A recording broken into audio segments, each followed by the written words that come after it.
thing. The next artist I'm going to meet is also something of an author, apparently.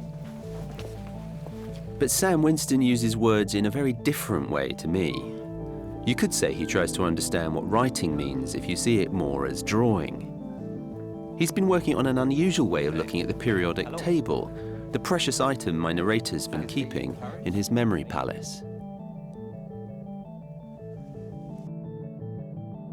My starting point was your text, the periodic table. We've got the main character. He's worshipping, or there's this idolatry about the periodic table.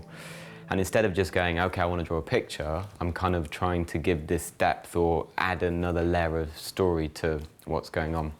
With that idea, I sat about thinking, what would you worship in the periodic table? Well, what do we worship now in the 21st century, and what are our gods? And the objects I chose were a book, and a specific book, which was Origin of the Species. Right. I chose a watch, a gold watch, and then the third object was a SIM card.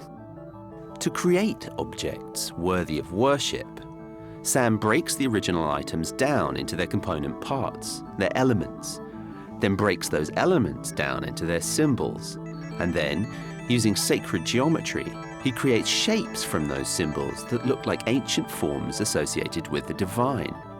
It's a kind of alchemy, a witty way of using my science fiction story to show how we worship objects in our materialistic society.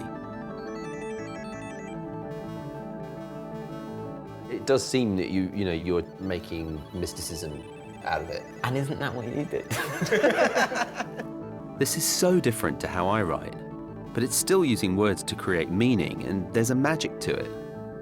Sam's going to show me how to meditate through word processing.